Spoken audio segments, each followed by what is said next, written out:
One of the things I love doing is, and the one thing that I love about this room, they've sort of stuck me in this dark, dingy room with no windows. They call it the film cave. I don't like to refer to it as that because it sounds slightly negative. There's no windows in here and they think that film doesn't need that, which at one level it doesn't. The best thing about it is I can kind of do whatever I want. I can kind of make this area my own and kind of make it really interesting for me and interesting, I hope, for the students as well. And so I've put up a whole bunch of these little posters around that help people know that this area actually exists. And so I've got this poster of Clint Eastwood, so that as students come down the hall or they look down the hall where they think there are no classrooms, they see these images of things, and it sort of sets the tone for what's around the corner, right? So it allows them to see that there's something going on down here that's quite interesting. And I love this idea that I can talk to students about how things work visually, whether it was in art when I was teaching art or whether it's in film when I'm teaching film. And film is really great because it allows students to understand this idea of how to actually express themselves,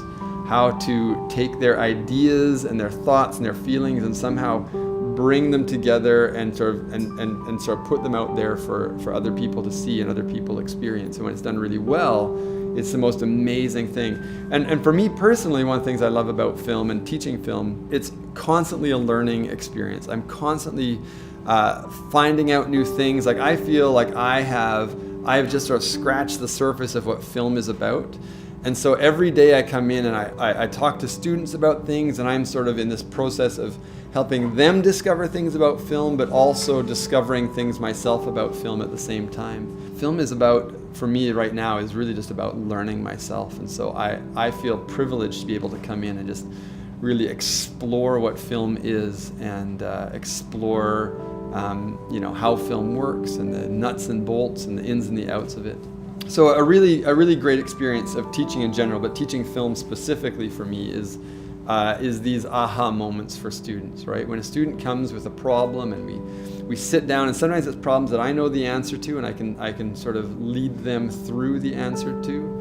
But sometimes it's questions that I have no clue how to actually solve that question. And I love that idea of discovering those things with the students, right? That they ask questions that I haven't thought about, and so I need to go look for the answer to those things. To me, that's a great privilege. That's one of the best things about teaching, is that I get to learn alongside the students, right?